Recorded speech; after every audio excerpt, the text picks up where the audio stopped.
17 ఏళ్ల తన కూతురు మైనర్ కనిపించకుండా పోయి ఈ రోజుకి 23 రోజులు అవుతున్నా పోలీసులకు కంప్లైంట్ ఇచ్చినా కూడా ఇప్పటికీ తన కూతురు ఆచూకీ తెలియలేదు. తనని ఏం చేశారో, ఎవరు తీసుకెళ్లారో, అమ్మేశారో కూడా తెలియదు అంటూ తను రకరకాల ఆలోచనలతో ఒక్కసారిగా ఆ తల్లి అయితే కుప్పకూలిపోయింది. ఎన్నిసార్లు పోలీసులకు విన్నవించుకున్నా కూడా ఫలితం లేకపోవడంతో తనకు న్యాయం ప్రభుత్వమే చేయాలి అంటూ ఆ తల్లి అయితే ఆవేదన వ్యక్తం చేస్తోంది. జీవీఎంసీ గాంధీ విగ్రహం ముందు ఒక్కసారిగా ఆమె కుప్పకూలిపోయింది. వీళ్ళంతా కుటుంబ సభ్యులు ఇప్పటి వరకు కూడా కంటికి నల్ల రిబ్బన్లు కట్టుకొని తమ నిరసన వ్యక్తం చేశారు. మాకు న్యాయం జరగాలి అంటూ కోరుతూ ఒక్కసారిగా ఆమె కుప్పకూలిపోవడంతో వీళ్ళంతా కూడా బంధువులు ఆమెను ఓదార్చాల్సినటువంటి పరిస్థితి ఇక్కడ నెలకొందని చెప్పొచ్చు. 17 సంవత్సరాలు ఉన్నటువంటి అమ్మాయి ఇప్పటికే మిస్సింగ్ కేసుల పైన రాష్ట్ర వ్యాప్తంగా పెద్ద ఎత్తున చర్చ నడుస్తోంది. Even deputy CM Pawan Kalyan గారు కూడా ప్రతిసారి మనం క్రైమ్ రేట్ పైన ఏ స్థాయిలో చర్చ జరుగుతుందో మిస్ అవుతున్నటువంటి మైనర్లు, మహిళలు ఏమవుతున్నారు, వాళ్ళ వెనుకాతలో ఉన్నటువంటి ముఠా ఎవరు, దీనిపైన కూడా మనం తీవ్ర స్థాయిలో ఫోకస్ చేయాల్సిన అవసరం ఉందని కూడా ఆయన అనేక సందర్భాల్లో ప్రస్తావించడం కూడా మనం చూసాం. ఒకసారి ఆ తల్లితో మాట్లాడదాం. అసలు ఎప్పుడు ఆమె మిస్ అయింది, వాళ్ళ అమ్మాయి, ఆ విషయాలు కూడా. ఎప్పుడు మీ పాప మిస్ అయింది? మా పాప 18వ తారీఖు మిస్ అయింది అబ్బా. ఇంట్లో 17వ తారీఖు మాత్రం నేనే తీసుకొచ్చారబ్బా డ్యూటీలు ఇచ్చి. ఇంటికాడే వదలదు, బాగాలే వదలదబ్బా, గొడవలు లేవు, బాగాలే వదలదు. తెల్లవారు వీళ్ళు వేసేటప్పటికి పాపలు ఎక్కడ పని చేస్తున్నారు? గురుదారులో నానాజీ షాప్ లో చేస్తున్నా, బేకరీలో. ఆ పక్కన కుర్రడు పని చేస్తాడు అబ్బా, బాడీ గార్డ్కి వెళ్ళా. అబ్బాయి తీసుకెళ్ళాడు, మాకు నమ్మకం దగ్గర తీసుకెళ్ళి. అంటే మీకు అనుమానం ఉందా లేకపోతే? లేదమ్మా, లేదు ఖచ్చితంగా చెప్తాను. నా కుర్రడు అబ్బా ఎలా చెప్పగలుగుతున్నారు? 2-3 సార్లు చేపట్టాడు అబ్బా. అల్లి అనుకుని తీసుకొచ్చాడు అబ్బా. తీసుకొచ్చాడు బయటకు వచ్చేవాడు అబ్బా. ఒక ఫ్యామిలీ లాగా అనుకునేవు అబ్బా.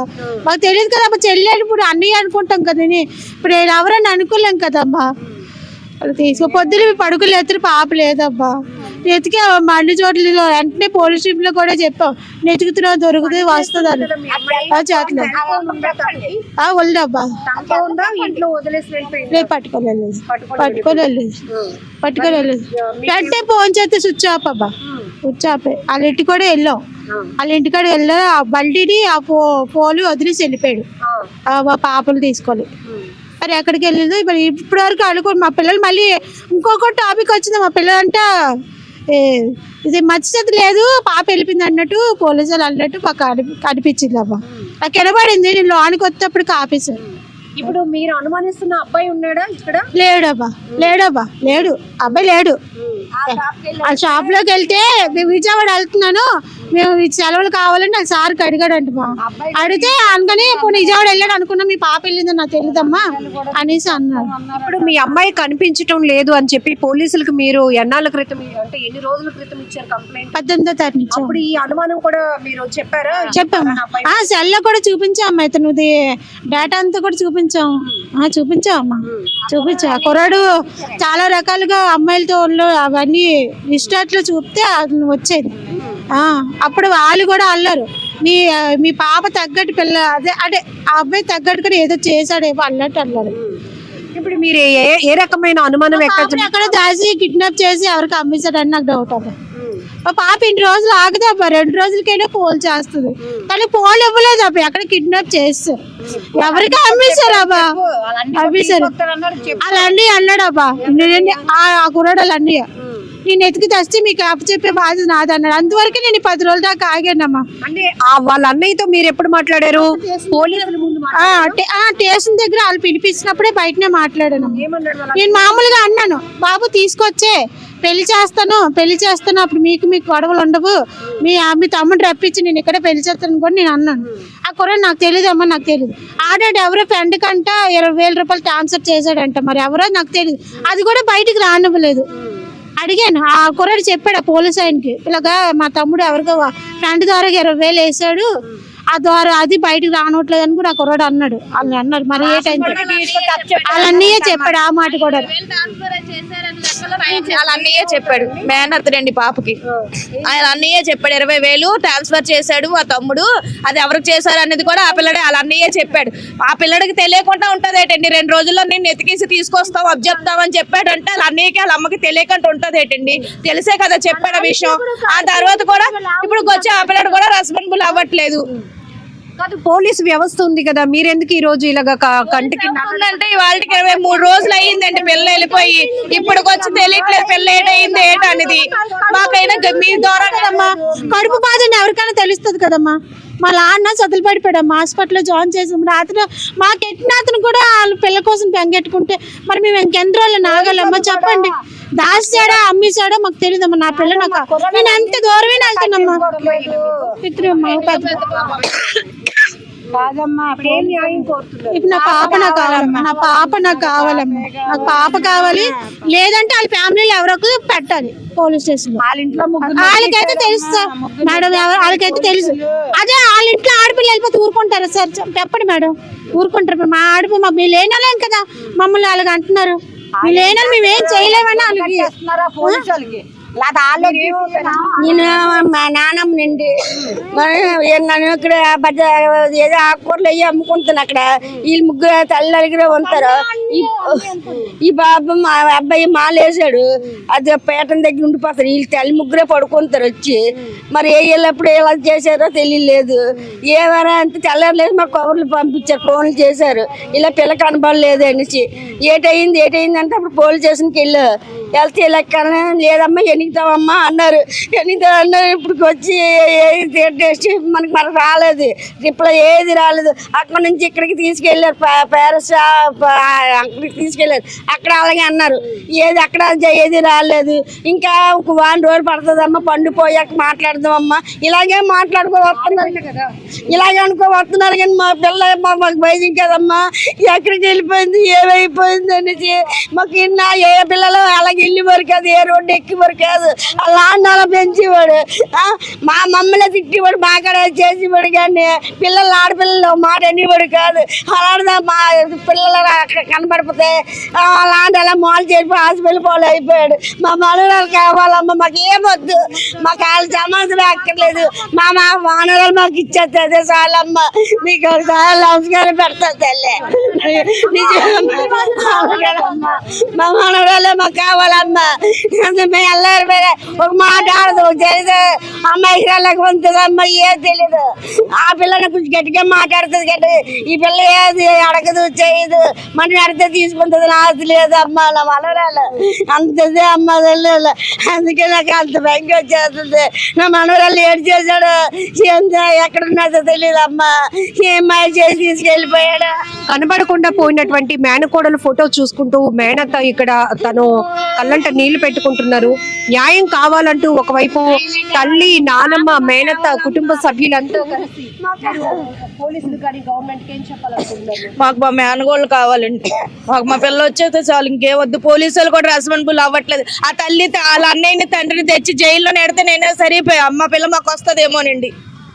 వాళ్ళకి ఏంటి తెలియకుండా ఉంటది మేడం. ఇక్కడ మనం చూస్తున్నాం, ఇప్పటికీ తన కూతురు కనిపించకుండా పోయి 23 రోజులు అవుతున్నట్టు. తనకేమీ తెలియదు. ఆ పిల్లకి 10th చదివింది. ఒక షాప్ లో కుటుంబ పరిస్థితి నేపథ్యంలో ఒక సెల్ షాప్ లో పనిచేస్తోంది, గురుద్వార్లో ఉన్నటువంటి షాప్ లో. అయితే ఉదయం కనిపించకుండా పోయినప్పటి నుంచి కూడా మేము ఇమీడియట్ గా లోకల్ గా ఉన్నటువంటి 4th టౌన్ పోలీసులకి కంప్లైంట్ ఇచ్చున్నాము.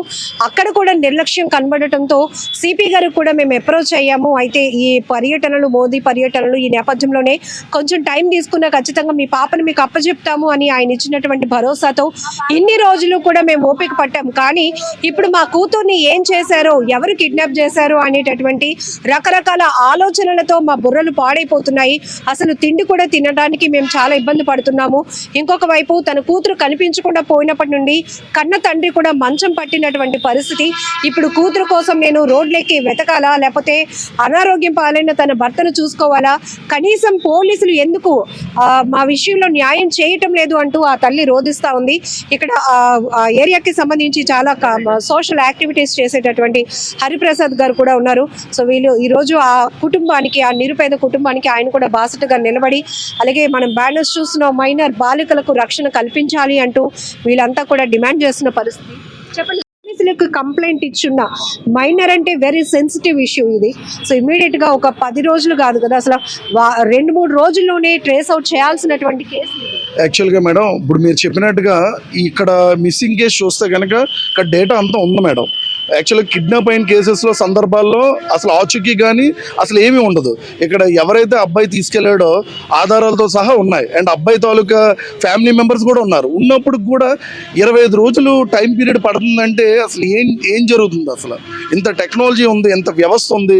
ఎవరైతే తీసుకెళ్లాడో క్లియర్గా అబ్బాయి కూడా ఆ రోజు నుంచి మార్నింగ్ నుంచి ఆ అబ్బాయి కూడా లేడు, అండ్ అబ్బాయి పెట్టినటువంటి మెసేజ్ కూడా వీళ్ళ దగ్గర ఆధారాలు ఉన్నాయి తల్లిదండ్రుల ద్వారా. అండ్ పోలీసులు కూడా ఆ కారణంలో దర్యాప్తు చేస్తున్నారు. ఆ అబ్బాయికి సంబంధించిన తల్లి అలాగే బ్రదర్ కూడా వాళ్ళకి మాట కూడా ఇచ్చారు, ఒక 3-4 డేస్లో వెతికి తీసుకొస్తామని. కానీ నేటికి 25 రోజులు అయింది. అమ్మాయి ఎక్కడుంది, ఎలాగుంది, ఏంటి పరిస్థితి అని మీరు చెప్పినట్టుగా రకరకాల కోణాల్లో.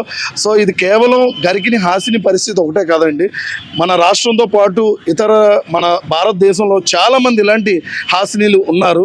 సో రాష్ట్ర ప్రభుత్వం, కేంద్ర ప్రభుత్వం ఒక్కసారి మనం మూవీలో చూపిస్తుంటారు బాలికల్ని ఏ విధంగా, రియల్ లైఫ్లో చూస్తే ఇది నిజంగా ఒక సినిమా స్టోరీ గుర్తొస్తుంది. ఇక్కడ ఈ అమ్మాయి తాలూకు తల్లిదండ్రులు ఇద్దరు కూడా అమాయకం, వాళ్ళకి చదువుకోలేదు, ఇల్లిటరేట్స్, అలాగే పొట్టకూటి కోసం తప్పక, ఎందుకంటే కంటే కూతురునే కనాలరా అని నేటి సమాజం అనాలి అంటున్నారు. కానీ వీళ్ళు కూతుర్లు కన్న పాపానికి వీళ్ళు క్షోభ ఎలాగ ఏడుస్తున్నారంటే, పొట్ట గడవగా కూతుర్ని ఇన్ని సంవత్సరాలు కంటికి రెప్పలా కాపాడుకున్నారు. పొట్ట గడవగా ఒక 3 నెలలు అయింది బేకరీలో జాయిన్ అయ్యి. పాప ఒక ఎదవ వచ్చి ట్రాప్ చేసి ట్రాప్లో పడి, ఎందుకంటే తెలియని వయసు, సో వయసు ప్రభావం ఇటు మైనర్గా మనం కన్సిడర్ చేయొచ్చు, అలాగే వయసు ప్రభావం అనుకోవచ్చు. ఆ ట్రాప్లో పడి తను ఎక్కడికి వెళ్ళిపోయింది అనేది నేటికి 25 రోజుల నుంచి సమాచారం లేదు. ఎక్కడైనా బంధించబడిందా లేదా ఏదైనా ముఠాల చేతిలో పడిందా? తక్షణమే రాష్ట్ర ప్రభుత్వానికి అలాగే కేంద్రానికి కూడా రిక్వెస్ట్ అండి, ఆడపిల్లలకి భద్రత కల్పించండి. భారత మాతకి మనం ఇచ్చే గౌరవం, స్త్రీని సంరక్షించుకొని వాళ్ళని ప్రొటెక్ట్ చేసిన రోజే మనం నిజంగా. ఒక సందర్భంలో చూస్తామండి, కనిపించకుండా పోయిన కుటుంబ సభ్యులు తిరిగి వస్తే వాళ్ళలో ఎంతో ఆనందం. So deputy CM Pawan Kalyan గారు కూడా ఎప్పుడు మిస్సింగ్ కేసులు, ఈ మిస్ అయినటువంటి మైనర్లు, మహిళలు ఏమవుతున్నారు, వాళ్ళ కోసం మనం ఫోకస్ చేయాల్సిన అవసరం ఉందని పదే ప్రస్తావన. తప్పకుండా మేడం. అసలు ఈరోజు అసలు మీడియా వాళ్ళకి కూడా నిజంగా ధన్యవాదాలు తెలపాలి, ఎందుకంటే మీ పాత్ర కూడా చాలా కీలకంగా ఉంది. మార్నింగ్ వీళ్ళు పడుతున్న క్షోభ శాంతియుతంగా వీళ్ళు వచ్చి, ఎందుకంటే వీళ్ళకి ఇంకేమీ బ్యాక్గ్రౌండ్స్ లేవు, ఎవరు కూడా తెలిసిన వాళ్ళు లేరు. వీళ్ళు స్వచ్ఛందంగా వచ్చి గాంధీ విగ్రహం దగ్గర అట్లీస్ట్ ఈ విధంగా తెలిపితే మా అమ్మాయి ఫోటో మీ మీడియా ద్వారాగా అందరికీ వెళ్తుంది, సో ఎక్కడో దగ్గర కూతురు ఆచూకీ తెలుస్తుందని చిన్న ఆశతో ఆవిడ ముందుకు రాగానే, అలాగే మేము కూడా వాళ్ళకి మద్దతుగా సపోర్ట్గా రావడం, మీరందరూ కూడా మీ వంతు సహకారంగా ఆ అమ్మాయిని వెతకే, మిస్సింగ్ ఆ అమ్మాయి ఎక్కడైతే ఉందో ఆ అమ్మాయి ఆచూకీ కోసం మీరందరూ కూడా స్వచ్ఛందంగా రావడం అనేది నిజంగా హర్షించదగిన విషయం. మనందరి కర్తవ్యం ఏమిటో మేడం, అమ్మాయి డేటా అంతా ఉంది కానీ ఎందుకు మనం ఛేదించలేకపోతున్నాం? సో ఈ రోజు ఉదయం అయితే వాళ్ళ పేరెంట్స్కి కంటిన్యూ కాల్స్ వచ్చాయంట మేడం. తల్లిదండ్రులు చెప్తున్న సమాచారం ఏంటంటే, ఉదయం చేసి ఈరోజు ఈవినింగ్ లోపు ఎట్టి పరిస్థితుల్లో మేము కనుక్కొని మీకు చెప్తామని చెప్పి, ఈ రోజు అంటే నేటికి వారం రోజుల్లో వీళ్ళు వెళ్ళేవారంట స్టేషన్కి. కానీ సీఏ గారు సెలవులో ఉండడం, అలాగే ఇటు మోడీ గారు పర్యటన ఇవన్నీ ఒకేసారి రావడం వల్ల, అయినప్పటికీ మనకి ఆడపిల్ల అంటే నిర్లక్ష్యం చేస్తే 1 మినిట్ చాలు, 1 సెకండ్ చాలు, అమ్మాయి ఏ క్షోభలో ఉందో, ఎవరి దగ్గర ఉందో. సో దయచేసి అధికారులందరూ కూడా రెస్పాండ్ అయ్యి డిప్యూటీ సీఎం గారు కూడా రిక్వెస్ట్ చేస్తున్నాను త్రూ మీ ద్వారాగా, ఎన్నో ఇటువంటి ఆడపిల్లలకి అన్యాయం జరిగితే తక్షణం వెంటనే స్పందించే వ్యక్తి రాష్ట్ర ఉప ముఖ్యమంత్రి వర్యులు. సో నెక్స్ట్ స్టెప్ ఆయనకు కూడా వీళ్ళందరినీ తీసుకొని కలవడానికి వెళ్దామని చెప్పి అది కూడా ప్లాన్ చేస్తున్నాం. బట్ దానికి ముందే మా అందరి ఆకాంక్ష మీ సపోర్ట్ ద్వారాగా ఈ అధికారులు, అలాగే మన నగర సిపి ఆల్రెడీ కమిషనర్ గారు కూడా కలవడం జరిగింది, ఆయన రెస్పాండ్ అయ్యారు. కానీ ఏదైనా మనకి సొల్యూషన్ దొరకట్లేదు. ఈ లోపు తండ్రి ఆల్రెడీ ఆరోగ్యం పాడైంది, తల్లి కూడా ఆమె పడుతున్న క్షోభను మీరు చూస్తున్నారు. నా కన్న పేగుని, నా ఇదిని ఎవరు తీరుస్తారు? నా కూతుర్ని ప్రొటెక్ట్ చేయండి. అలాగే నేను కూడా ఈరోజు మీ ముందుకు వచ్చింది కేవలం హాసినియే కాదండి, దీని మీద ఒక ప్రత్యేకమైన నిఘా ఉండాలి, కమిటీ ఉండాలి. ఎందుకంటే ఇటువంటి హాసినీలు రోజుకి ఎంతమంది మాయమైపోతున్నారు. అమ్మాయిలు, ఆడపిల్లలు తస్మాత్ జాగ్రత్త, ఎందుకంటే ఇవన్నీ మీరు చూస్తున్నారు కానీ మాయ మాటల్లో పడుతున్నారు. సెల్ అనే పెనుబోతంతో మీరు ట్రాప్లో పడి తర్వాత కూడవలసిన క్షోభను అనుభవిస్తున్నారు. ప్లీజ్ ఆడపిల్లలు మీరు కూడా జాగ్రత్తగా ఉండండి. సో కనిపించకుండా పోయిన తన కన్న కూతురు కోసం ఆ కన్న తల్లి పడుతున్నటువంటి రోదన మీరు చూస్తా ఉన్నారు. బంధువులంతా కూడా మహాత్మా గాంధీ విగ్రహం వద్ద తమ నిస్సహాయ పరిస్థితిలో ఉన్నాం, ఎటువంటి బ్యాక్గ్రౌండ్ లేదు, నిరుపేద కుటుంబానికి చెందినటువంటి మాకు ఎందుకు న్యాయం జరగట్లేదు, గత 25 రోజుల క్రితం నుంచి కూడా మేము నా కూతురు కనిపించలేదు, మాకున్నటువంటి ఎవిడెన్స్లు అన్నీ కూడా పోలీసులకు సబ్మిట్ చేసినా ఎందుకు ఇనిషియేట్ తీసుకోవట్లేదు, తన కూతురిని వెతికి మాకు అప్పచెప్పటం లేదు, కాబట్టి మాకు న్యాయం చేయండి. ఈ విషయంలో మాత్రం ఒక సొసైటీ కూడా రెస్పాన్సిబిలిటీ తీసుకొని ఇప్పుడు మా పాప ఫోటోలు మేము రివీల్ చేస్తున్నాం కాబట్టి ఎక్కడైనా తన ఆచూకీ తెలుసుంటే గనక మాకు అప్పచెప్పండి, నా భర్త ఆరోగ్యం కూడా క్షీణించింది కూతురు కోసం అంటూ ఆ తల్లి ఆవేదన వ్యక్తం చేస్తోంది. మరొక వైపు సోషల్ యాక్టివిటీస్లు కూడా కుటుంబానికి బాసటగా నిలుస్తున్నారు.